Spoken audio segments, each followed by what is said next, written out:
Me llena de verdad de mucha honra y gracias por ese privilegio y la confianza que me da. Espero que no se duerman muchos, unos cuantos pocos que sean.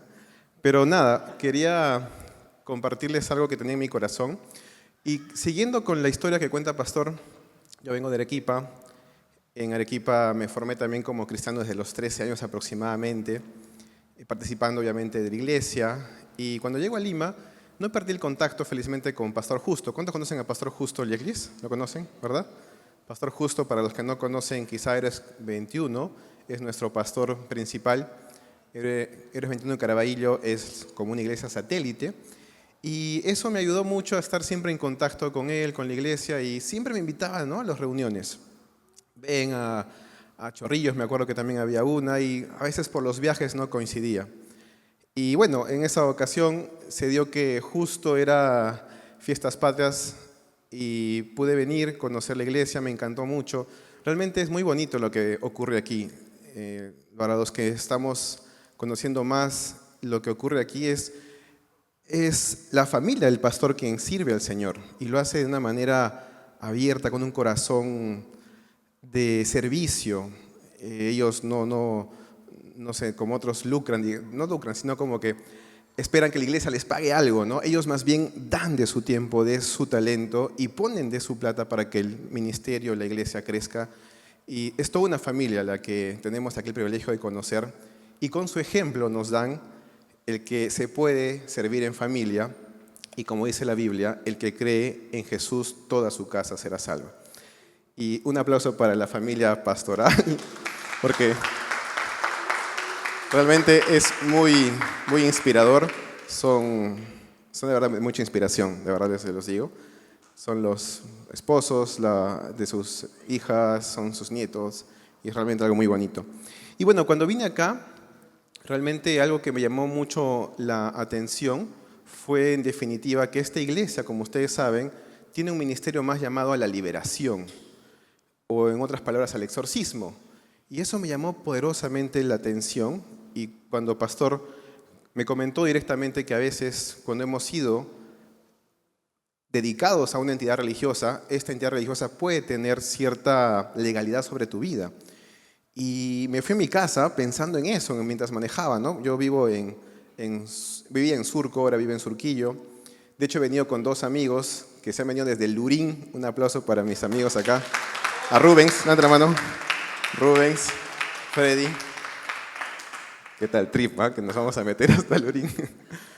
Pero me fui manejando pensando en ese tema y, como dice el pastor, comencé a revisar las enseñanzas y dije, creo que necesito oración, ¿no?, de liberación también. Y justo esos días que estaba meditando, orando al Señor, ya uno ora, ¿no? Uno comienza a pedir, Señor, necesito algo más. Y justo el canal del pastor se llama, ¿saben cómo se llama? Tiene que haber algo más. Señor, necesito algo más. No me siento del todo bien. Me sentía que necesitaba comprometerme más con Dios. A veces estabas bien, a veces estaba mal. ¿Les ha pasado alguna vez, quizá, que vienen el domingo y se encienden y están conectados, la alabanza, pasa el lunes, martes y como que se comienzan a apagar? Ya, algo así yo me sentía. Y una temporada bien con Dios, otra temporada vacío, otra temporada pecando, haciendo otras cosas, y luego ya reaccionando y diciendo, no, tengo que estar bien. Algo así es como me pasaba. Como dice la canción de Julio Iglesias, a veces sí y a veces, ¿cómo es? Y a veces no. A veces sí, a veces no. Algo así. Entonces, ya podemos empezar, ¿no? Ahí estamos. Ya, ok. Estoy acá con todo el intro. Entonces, cuando le digo a Pastor para orar, entonces hicimos lo de la liberación. Para mí ha sido algo muy, muy lindo, muy hermoso el Señor. Sentir que cosas de tu pasado, ataduras, cosas que tú permites también, se quiebran, salen.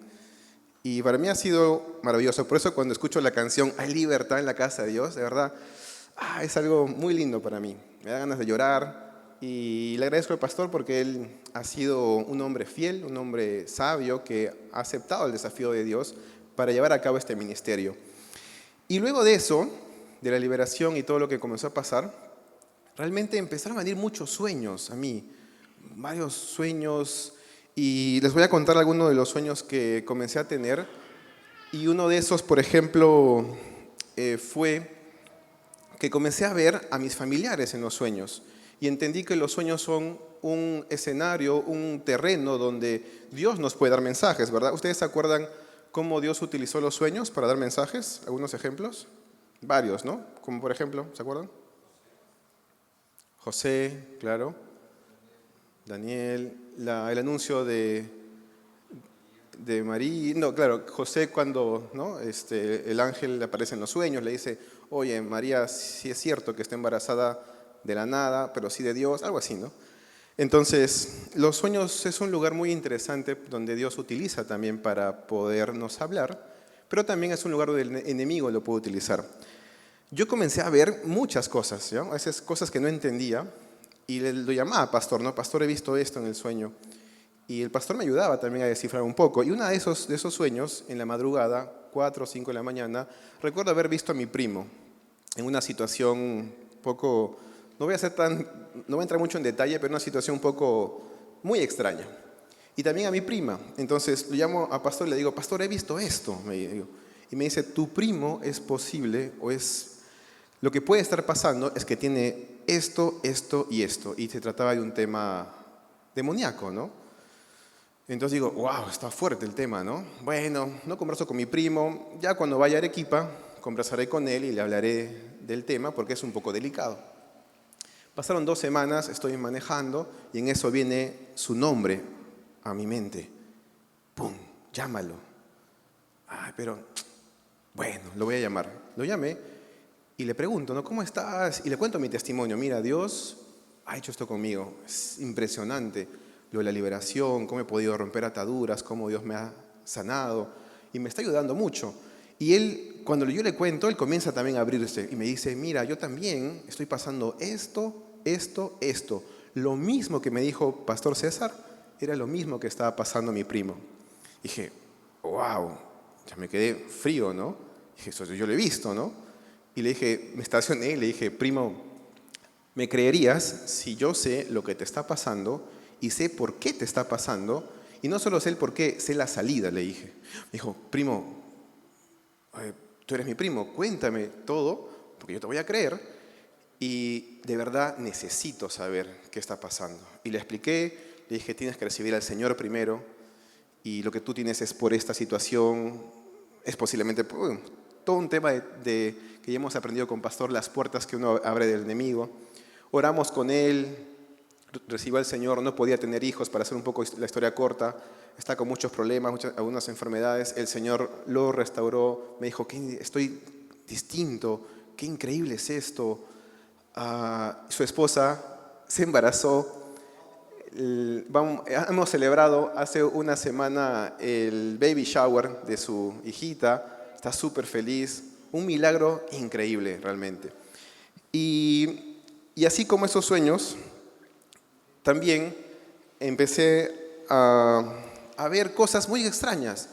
Empecé a ver como que estaba entrando a un lugar muy oscuro, pero sabía que alguien me tenía que autorizar, era un lugar diferente, alguien tenía que autorizarme para que ese lugar que estoy entrando, entonces tenga la autorización de alguien y la guía de alguien. Y el pastor me dijo, es muy posible que tú también vas a empezar a la liberación, me dijo. Dije, ¿qué? Wow, ¿cómo es eso, no? Y dije, bueno, si el Señor quiere, yo estoy aquí, amén. Y pasó que justamente le dije, voy a ir a orar por mi tía en Arequipa, en Camaná. Y sucede que yo quería ir a orar con el pastor, ¿no? O sea, que el pastor sea quien me ayude a orar. Pero justo pasa que el pastor no pudo. Entonces me dice, Keniecito, dale con fe. Y yo, este es el momento que llegó, ¿no? Y ese fue para mí la luz verde para decir, tengo que entonces también enfrentarme a estas cosas que están pasando en mi familia y no puedo hacerme de la vista gorda, como se dice. Y fuimos con mi mamá, oramos por mi tía, hemos pasado terapias con pastor, conmigo, hemos orado como 6 semanas, mi tía tomaba 40 pastillas para dormir, Para el dolor tomaba omeprazol, me parece. Le dolían mucho las articulaciones, había tenido muchas heridas en su vida y el Señor la sanó, ya no toma esas pastillas, fue liberada, fue restaurada y es un milagro de Dios. Y uno de mis últimos sueños, ya para entrar al tema, bastante intro, ha sido que estaba yo en Arequipa, entraba a la iglesia en Arequipa y miraba a los hermanos con su vestimenta, con su camiseta de Perú. Y cuando yo ingreso a la iglesia, era una iglesia así con mucha luz, me veo y digo, wow, estoy con vestimentas que no son las apropiadas. Mi ropa estaba un poco vieja. Y desperté y me puse a meditar mucho en nuestras vestimentas. Y por esa razón les quiero hablar el día de hoy acerca de el vestido de la novia. Todos digan conmigo, el vestido de la novia. La novia. Bueno, Dios nos ha otorgado una vestimenta. ¿Se acuerdan de la historia del hijo pródigo? Es una historia en la que el hijo se va de su casa, hace lo que quiere, regresa todo magullado, todo harapiento, pensando de que Dios lo va a rechazar, su padre lo va a rechazar, pero regresa a su casa y ¿qué ocurre? ¿Se acuerdan? Regresa y ¿qué pasa? ¿Su padre lo rechaza? Dice en la historia del hijo pródigo que su padre, en vez de rechazarlo, lo abraza. ¿Qué más? ¿Le da qué? Un beso y le da un anillo y una vestimenta nueva. Las vestimentas han sido y son por muchos años simbolismo de identidad. Si ustedes se dan cuenta, uno reconoce a una tribu por cómo viste, por ejemplo. Cuando ustedes han viajado a la selva, se han dado cuenta que tienen una particularidad de vestirse. Algunos de las tribus tienen hasta sus propias coronas, que si tienen más plumas representa más autoridad. En Caylloma, por ejemplo, en Arequipa, que es una zona donde está el Valle del Colca, si van por Arequipa, vayan al Cañón del Colca, un cherry, y no se van a perder, van a pasar bonito.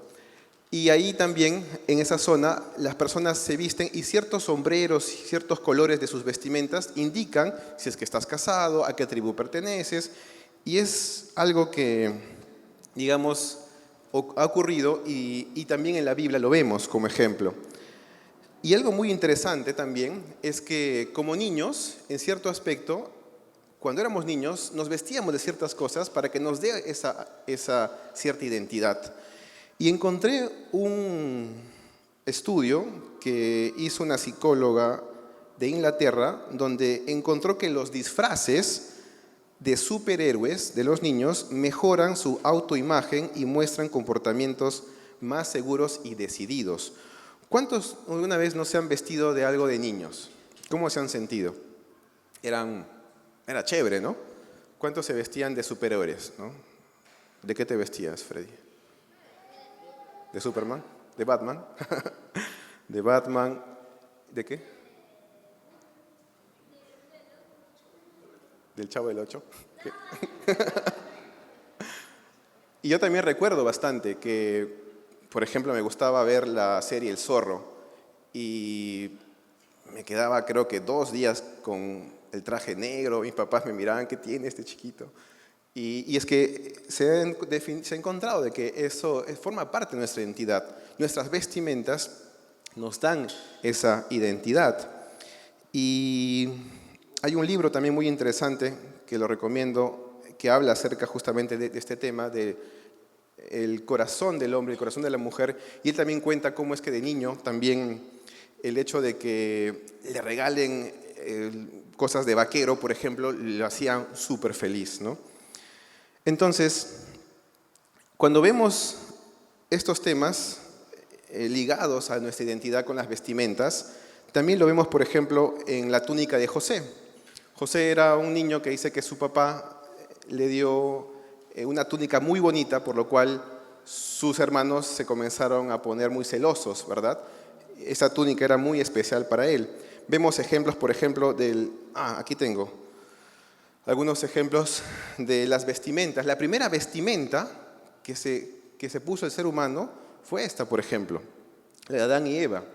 Fue una vestimenta que Dios mismo dice que hizo, y Él los vistió. Y los vistió de pieles de un animal, como dando a entender también que en un futuro tenía que haber un sacrificio para que cubra los pecados del hombre. Y también la túnica de José, aquí les he preparado algunas imágenes. Esta me pareció súper interesante, cómo se vestían los sumos sacerdotes en la época del Antiguo Testamento. Eran túnicas que tenían que tener ciertos simbolismos, en el pecho tenían que tener ciertas piedras preciosas que representaban las tribus de Israel, y son 6 piezas, dice, porque 6 significa gracia. Es toda una simbología muy interesante. Y esta también me llamó mucho la atención, porque dice que el pueblo judío, el pueblo hebreo, tenía que vestirse y tener ciertos flecos para que puedan demostrar, puedan recordar los mandamientos de Dios. De hecho, cuando ustedes han escuchado la historia de esa mujer que tenía un flujo de sangre y va detrás de Jesús y dice que toca el borde de su manto, ¿han escuchado esa historia? En el griego dice exactamente esta palabra, o sea, toca los flecos de Jesús. Y acá justo encontré una imagen de cómo esta dama toca esa parte de Jesús que simbolizaba, como les digo, la palabra de Dios, simbolizaba que tú tenías que recordar que esos flecos que tú te colocabas en tu vestimenta eran como parte de tu propia vida, que tenías que recordar siempre la palabra de Dios y los 10 mandamientos. Y bueno, la vestimenta entonces es un simbolismo no solamente superficial, sino es una expresión del ser humano que refleja lo que somos, lo que creemos. Y quería contarles que Dios nos ha dado una vestimenta a todos nosotros. Así como en el Hijo Pródigo, Dios nos ha otorgado una vestimenta para ti.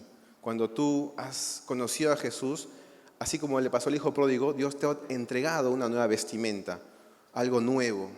Ya lo viejo, como dice la Biblia, ha pasado y todas las cosas son hechas buenas. Y para esto quiero que podamos leer el siguiente versículo, y está en Lucas.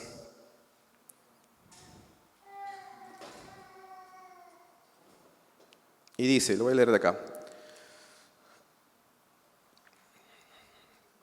Y el hijo, padre, he pecado contra ti. Está justo la historia del hijo pródigo. Dice, y el hijo dijo, padre, he pecado contra el cielo y la tierra, y contra ti, y ya no soy digno de ser llamado tu hijo. Pero el padre dijo a sus siervos, saquen el mejor vestido y vístanlo. Ponle un anillo en su manto y calzado en sus pies, y traed el becerro gordo y matadlo, y comamos y hagamos fiesta, porque este es mi hijo, muerto era y ha revivido, se ha perdido y ahora es hallado. Todos tenemos esta historia, todos hemos pasado por esta historia del hijo pródigo. En un momento hemos estado haciendo lo que hemos querido, pero en un momento hemos recapacitado y hemos venido a Dios y Dios nos ha entregado una nueva vestimenta. Y ahora la gran pregunta es, ¿cómo está esta vestimenta? ¿Cómo la estamos cuidando? ¿Cómo la estamos limpiando? ¿Y cómo nos estamos preparando para el encuentro que vamos a tener nosotros cuando estemos delante de Jesús? Y eso justamente me comencé a preguntar. Si yo en mi sueño me he visto de cierta manera, quizá necesito todavía seguir cuidando mi vestimenta para que me presente bien delante de Dios al momento de que me pueda encontrar con Él. Y por esa razón, mi punto 2 para todos ustedes es cómo cuidar nuestro vestido o nuestra vestimenta. Algo muy interesante es que en la cultura hebrea,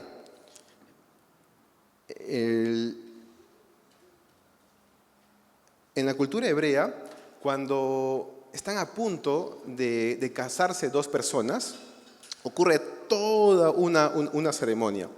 Y es justamente lo que Jesús quiere que nosotros podamos entender. En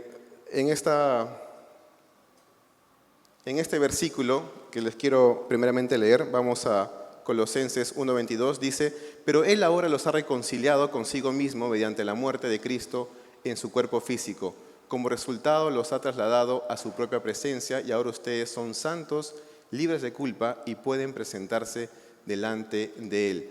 Esta es, digamos, la transformación que hemos tenido antes. Antes vivíamos de una manera, antes nuestra ropa era de una manera y ahora hoy nuestra ropa es distinta, es diferente, ¿verdad? Aquí está, esta es la parte que le quería comentar. Nosotros, según la Biblia, somos la iglesia de Jesús y somos mirados como una esposa. Dice, maridos, amen a nuestras mujeres, así como Cristo amó a la iglesia y se entregó a sí mismo por ella, para santificarla, habiéndola purificado en el lavamiento del agua por la palabra, a fin de presentarla a sí mismo una iglesia gloriosa, que no tuviese mancha, ni arruga, ni cosa semejante, sino que fuese santa y sin mancha. ¿Cómo es la forma como Dios quiere que estemos, según este versículo? ¿Cómo tenemos que presentarnos como una iglesia? Santo y sin mancha. Y eso, díganme hermanos, ¿es muy difícil? ¿O es muy complicado? ¿O sí se puede? Es fácil. Esto es el anhelo de nuestro Señor, que nosotros podamos mantenernos limpios, puros y sin mancha. Nuestra forma de pensar es distinta, o tiene que ser distinta. Nuestra forma de vestir tiene que ser distinta. Nuestra forma de hablar tiene que ser distinta. Y por lo tanto, tenemos que anhelar esa santidad. Anhelar, como dice este versículo, estar sin mancha. Hace poco en Arequipa, yo voy a los eventos que se hacen, ¿no? En los emprendedores, y al finalizar el evento siempre te dicen, hay que hacer un after. El after es una palabra que se utiliza en inglés que significa después, ¿no? Entonces, el after significa, hagamos después algo más, una reunión. Entonces, mis amigos siempre buscan un lugar como para comer, tomar. Entonces, vamos al after. Y este after había sido en un bar. Entonces dije, un bar, ok. Entonces dije, ya pues voy a ir, ¿no? Pero dije, voy a ir, pero con la intención sobre todo de compartirles algo. Y voy a encontrar el momento para compartirles algo. Vamos al after, todos piden algo, los chicos ahí. Y obviamente yo pedí algo, ¿no? Algo que no sea de alcohol. Pero cuando todos comenzaron a compartir sus cosas que estaban pasando, yo tuve la oportunidad de compartirles mi testimonio en ese momento. Y ya no fue algo como otros años pudo ser de hacer otras cosas, sino compartirles en ese momento lo que Dios había hecho en mi vida. Y de verdad todos mis amigos que están ahí se quedaron impactados. Dijeron, wow, qué poderoso lo que nos estás contando. Y es porque justamente nuestra forma de pensar, nuestra forma de hacer las cosas ha cambiado. Y es algo que todos tenemos que también empezar a hacer. Amén. Entonces, cuando la Biblia habla acerca de los maridos, el esposo, hace una figura de nosotros como la iglesia. Y este punto encontré algo muy interesante que se los quiero mostrar, y es el Kiddushin.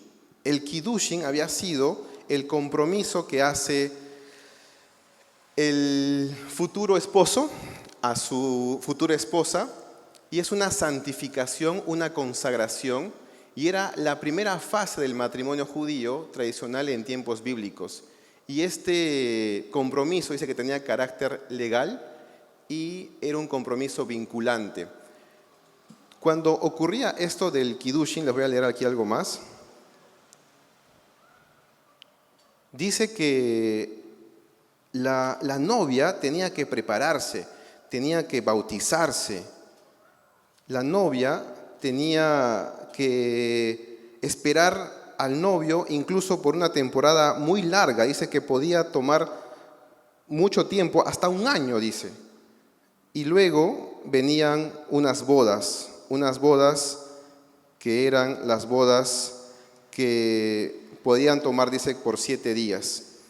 El novio dice que regresaba por la novia de manera inesperada y a menudo de noche, y una comitiva de trompetas y antorchas. Esto me llamó mucho la atención porque es muy parecido a la relación que hay de nosotros con la iglesia. Si vemos el siguiente slide, por ejemplo, dice que el novio regresaba por la novia de manera inesperada y a menudo de noche con una comitiva de trompetas, y esta parte de la celebración judía de la boda era llamada Nisuín, que era la consumación de la celebración.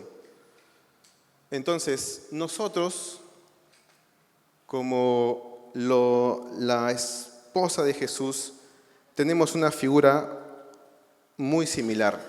Nosotros, queridos hermanos, somos la novia de Jesús y por ende tenemos que prepararnos para nuestro gran encuentro. ¿Cuántos de ustedes han ido, por ejemplo, a un matrimonio, la última vez que hay un matrimonio? ¿Cómo es la parte de la preparación que ustedes hacen cuando tienen que ir a un matrimonio? ¿Qué es lo que suelen hacer? Encuentran un vestido bonito, se van, se preparan, hacen toda una ceremonia seguramente, buscan el mejor vestido. Por ejemplo, ahora mi prima se va a casar y está esperando hasta un preparativo enorme de full cosas. Y mi pregunta es, ¿cómo nosotros estamos también preparándonos ante ese encuentro que vamos a tener con Dios en seguramente unos cuantos años? Esa celebración que hay en el pueblo judío me llama mucho la atención y encontré algunas similitudes que quiero compartírselas con todos ustedes. Y es lo siguiente. Dice Jesús y la iglesia como novio y novia. En las bodas judías, el novio dice que pagaba un precio, ¿sí? Era como una dote. El novio tenía que dar una dote para que pueda demostrar ese compromiso de matrimonio que iba a tener con la futura pareja. Había que firmar un contrato en el que puedan dejar claro que él sí se va a casar con esta persona. También dice que la novia era apartada y la novia esperaba. Como les dije, hasta incluso pasaba por un ritual donde se bautizaba y todo. El novio dice que en el compromiso le decía, yo voy a preparar un lugar para ti. Y el novio, normalmente, no se sabía que hora tenía que regresar, pero regresaba, dice, con una trompeta.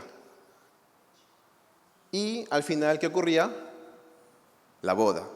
Y es interesante porque en la Biblia, y Jesús menciona eso justamente, Él dice que ha pagado un precio por nosotros, y eso lo encontramos en Corintios 6:20.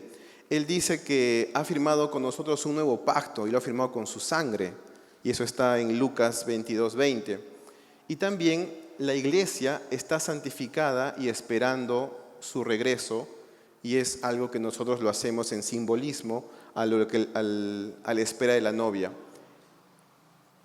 El novio dice que va a preparar el lugar. Jesús, ¿qué dijo? En Juan 14:2 dijo, voy a preparar un lugar para ustedes. Luego el novio dice que regresa por la novia con trompeta. ¿Cómo va a ser el regreso de Jesús, según Tesalonicenses? Como trompeta, ¿no? Interesante. Y por último, según Apocalipsis, dice, han llegado las bodas del Cordero y su esposa se ha preparado. Entonces, me parece muy interesante que haya toda una preparación para una boda y la gran pregunta para mí es, ¿cómo yo me estoy preparando para ese encuentro con la persona más especial que voy a tener en mi vida? La forma como tenemos que prepararnos es todos los días tratar de que nuestras vestimentas estén siempre limpias.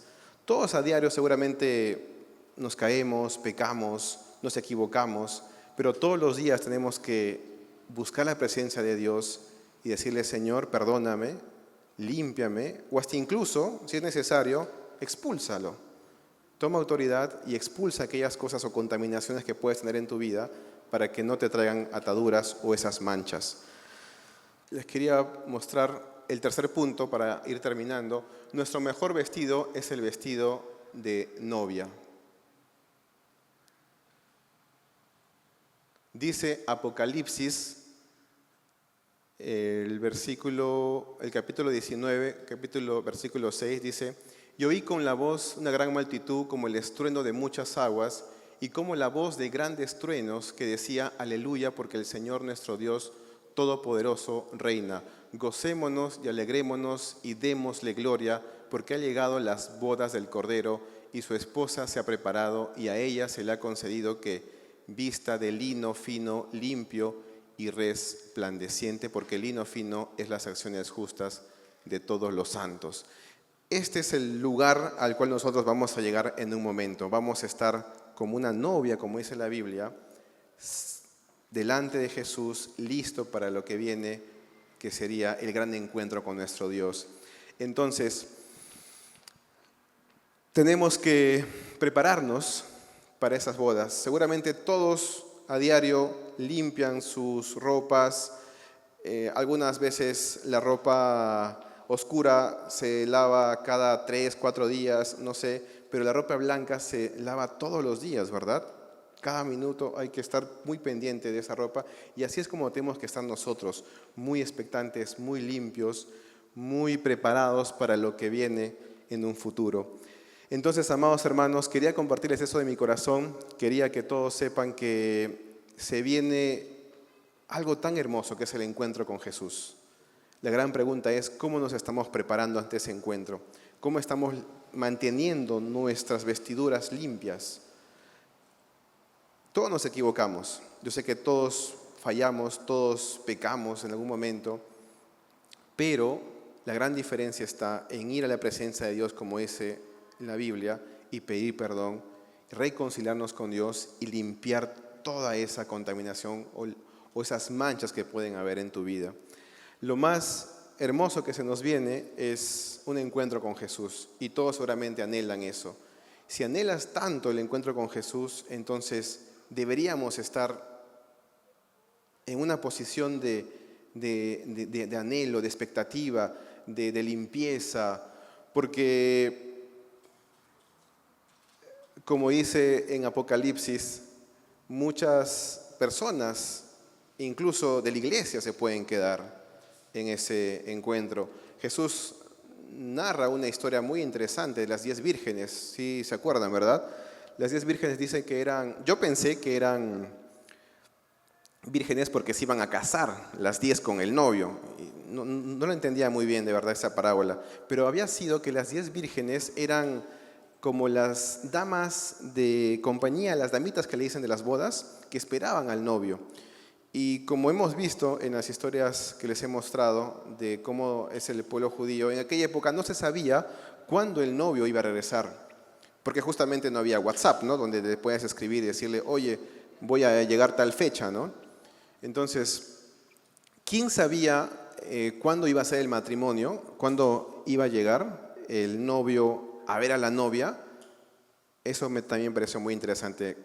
¿Qué piensan o quién se imaginan que era la persona que sabía la fecha y la hora del encuentro del novio con la novia en el pueblo judío?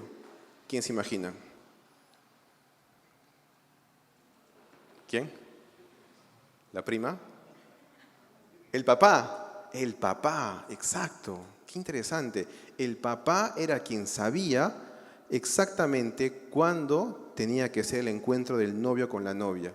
Ni el hijo sabía. Entonces el hijo simplemente esperaba. Podía pasar una semana, 2 semanas, meses o hasta un año para ese encuentro. Y el papá tenía que determinar cuándo iba a ser ese encuentro. Y cuando era ese encuentro, entonces el novio recién se acercaba y la novia tenía que estar preparada, tenía que estar lista, tenía que estar limpia, tenía que estar muy preparada para encontrarse con su novio. Y según la Biblia, Jesús dijo que ni él sabe la hora y la fecha de cuándo va a ser ese encuentro, que solo el que sabe quién es, el Padre. Y cuando llegaba este novio, y según lo que Jesús cuenta en la parábola de las 10 vírgenes, dice que hubieron 5 vírgenes que se quedaron sin aceite, tuvieron que salir a buscar aceite, Y cuando salen a buscar aceite, regresa el novio y solo encuentra 5. Y con esas 5 ingresan a la casa y luego regresan las 5 y tocan la puerta y Jesús dice como respuesta al novio, dice, a ustedes no las conozco, ¿no? Qué fuerte es eso, amados amigos, iglesia. O sea, 50% posiblemente la iglesia, ¿qué? ¿Se va a quedar? 50% no le espera. 50% ¿qué está haciendo? 50% está más en las novelas, en el TikTok. 50% no se está preparando. Pasa por alto. Tiene su lamparita. Oh, mi lamparita, ay, qué bonito. La lamparita simboliza el hecho de que, claro, puedes tener un objeto, ¿no? Creado por el hombre, pero el aceite es algo que es difícil de obtener. El aceite tienes que esperar a que de un fruto, el árbol, se prepare, y eso no es de la noche a la mañana. El aceite se tiene que cultivar, tiene que haber todo un proceso. Entonces, la gran pregunta es, ¿de qué lado estamos nosotros? ¿O estamos esperando ese regreso? ¿Estamos anhelando ese regreso con Jesús, ese encuentro con Jesús? ¿O simplemente estamos viniendo a la iglesia y aparentando que sí, de pronto estamos bien con Dios, pero estamos sin aceite? ¿Y qué creen que puede simbolizar el aceite? Eso también me pareció muy interesante. El aceite dice que simbolizaba o simboliza para nosotros nuestra intimidad con Jesús. Y esa intimidad se cultiva, esa intimidad es de todos los días, esa intimidad es la que tenemos que mantener siempre activa, encendida.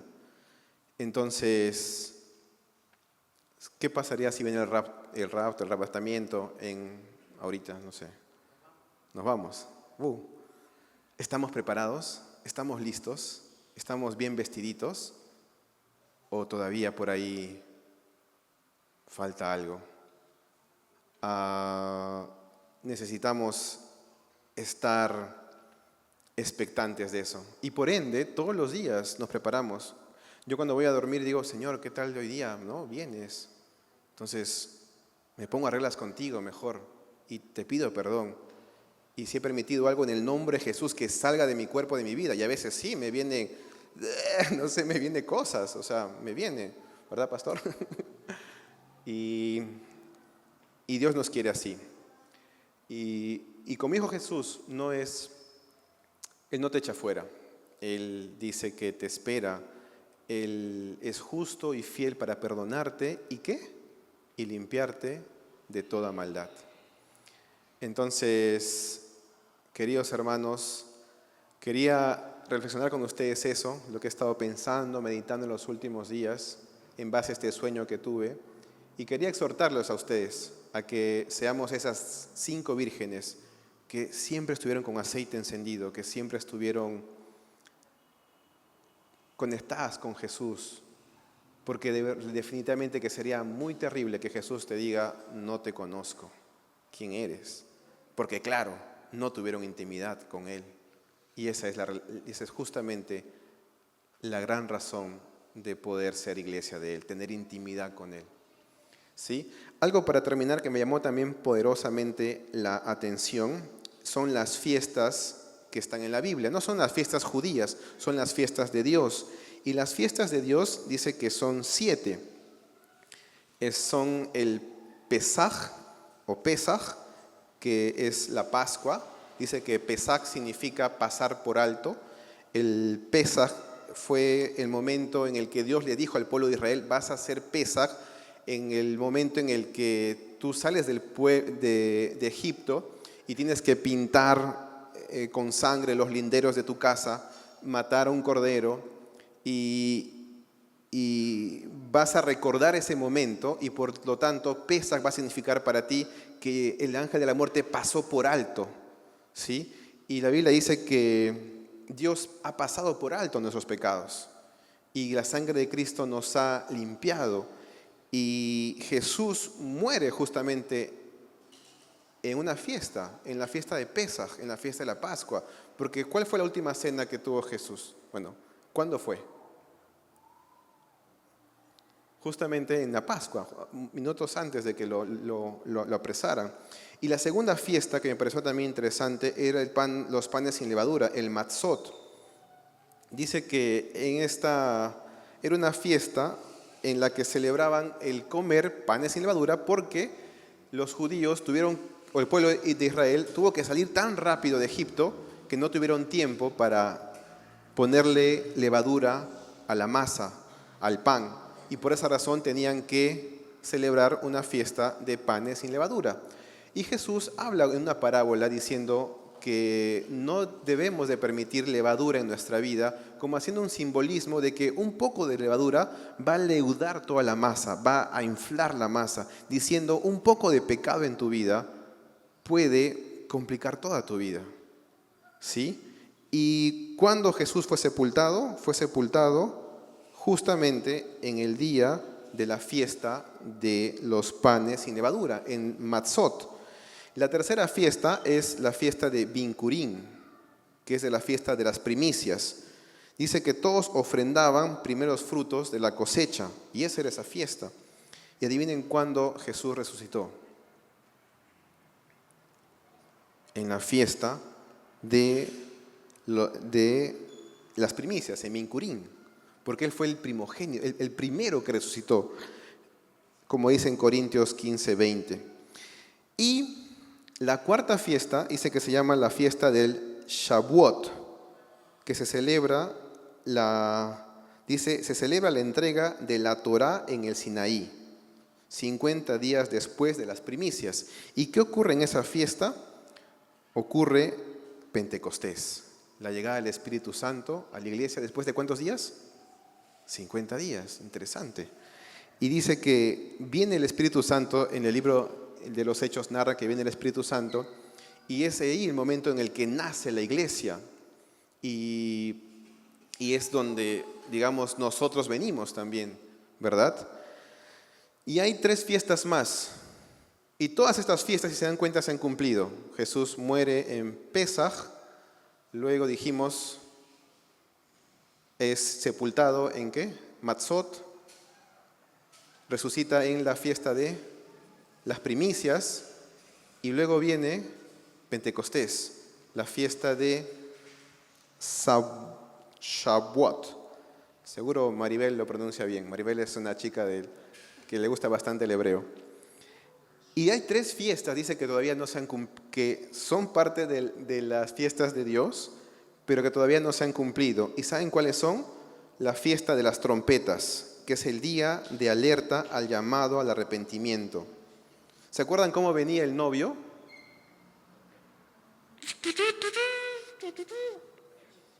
Venía con trompeta, dice. Y qué interesante que justo la fiesta que Dios la creó es la fiesta de las trompetas, que se llama Yom Teruah. Dice que ese día es el día de alerta y llamado al arrepentimiento. En la Biblia dice que Jesús va a regresar con trompeta. Y ese día va a ser el día, según Tesalonicenses, el día del arrebatamiento, donde va a sonar la trompeta y todos los que hayamos esperado en Cristo seremos arrebatados. Y luego de eso viene la sexta fiesta, el Yom Kippur, el día del juicio, la expiación nacional. Dice que Jesús vendrá como juez.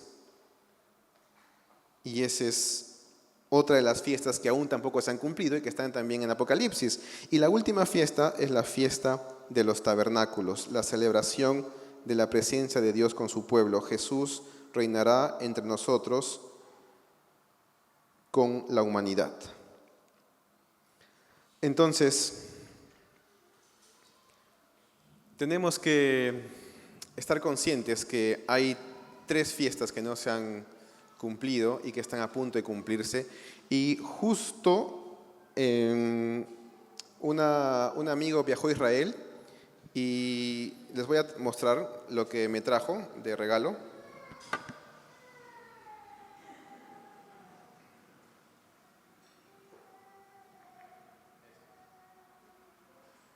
Este es la menorá, dice, una lámpara que le mandó a hacer Dios a Moisés. Y si se dan cuenta es un candelabro, ¿no? Que tiene 7 partes. Tiene todo un simbolismo también esto muy interesante de la luz de Dios que ilumina al mundo, al hombre, los 7 espíritus, sabiduría, conocimiento y así. En esta parte dice que tiene que tener aceite de oliva para que pueda prenderse. Y algo que me llamó la atención, escuchando algunas enseñanzas también, es que también tiene una representación de las 7 fiestas del pueblo de Dios o las fiestas de Dios. Y como se han dado cuenta, hemos pasado por estas 4 celebraciones y estas son justo las que están a punto de cumplirse. Me gusta mucho ese simbolismo que tiene Dios y me gusta mucho saber que estamos, se puede decir, aquí, a la mitad. Entonces, si estamos así y ya estamos advertidos, ¿cuál va a ser nuestra actitud frente a ello? Me gustaría que podamos terminar orando y podamos pedirle a Dios que nos pueda ayudar a poder encender en nosotros una fe, a que podamos tener más convicción del momento en el que nos encontramos como iglesia, como humanidad, a que podamos ser exhortados a que si somos la novia de Jesús, entonces como novia deberíamos estar esperándolo, deberíamos estar preparándonos. Cuando vamos a un encuentro con alguien especial, nos ponemos la mejor ropa, vamos al salón de belleza, nos peinamos, nos ponemos el mejor vestido. ¿Cuánto más para nuestro encuentro con nuestro Rey? Un amigo que es cantante me decía, hay canciones que las cantas como hijo. Y está bien, pero hay canciones que las cantas, o alabanzas, que las cantas como novia, me dijo. ¡Wow! Dije, qué interesante. Y tú decides, me dijo, ¿cómo es tu anhelo? Hay momentos en los que tú eres hijo, pero también tienes que recordar que eres la novia de Jesús. O sea, que lo anhelas que Él venga. Por eso en Apocalipsis, el libro de Apocalipsis cierra diciendo, Juan dice, ven Señor Jesús, ven. Y esa es también tu deseo, es tu oración, ven Señor Jesús. Vamos a orar, ¿sí? Padre amado, muchas gracias por darme el alto honor y privilegio de compartir tu palabra, de reflexionar con nuestros hermanos, porque también es para mí, me involucro en esto, Señor, en poder prepararnos para ese gran momento, para que nuestras vestimentas estén sin mancha, sin arruga, porque eso esperas de nosotros, una iglesia sin arruga, santa, pura. Y por eso, Padre, cada día queremos entrar a tu presencia para que nos purifiques. Tu palabra dice que somos purificados por tu palabra, para permanecer también tiempo en tu palabra, pero sobre todo que tu Espíritu Santo también con fuego consumidor pueda limpiar también nuestros corazones. Tu sangre, dice tu palabra, que si nuestros pecados fueran rojos como el carmesí, como la blanca nieve, van a ser emblanquecidos. Tú eres quien nos limpia, nos restaura. Tú eres quien saca del hoyo a nuestra vida. Por eso todos los días nos comprometemos a poder prepararnos como esa novia, expectantes, prepararnos en nuestras vestiduras, que significan nuestras obras, nuestro corazón anhelante y nuestras ganas, Señor, de estar contigo. Porque realmente de nada sirve ganar el mundo si no perdemos nuestra alma. De nada sirve hacer tantas cosas si primeramente no te agradamos a ti, Señor. Así que, Padre amado, yo te pido que puedas traer ese corazón y esa convicción y esa fe en mis hermanos, para que como iglesia te podamos anhelar y podamos esperar prontos tu regreso. En el nombre de Jesús oramos. Amén y amén. Muchas gracias, pastor. Un aplauso al Señor. Qué bueno, qué bonito. Qué bonito, ¿verdad? Poder juntar todas estas cosas hebreas. ¿Sabían ustedes que nosotros somos como que hebreos también? Porque la Biblia dice que somos el olivo silvestre injertado en el olivo que es Israel. Y por lo tanto tenemos todas las bendiciones de Abraham para nosotros.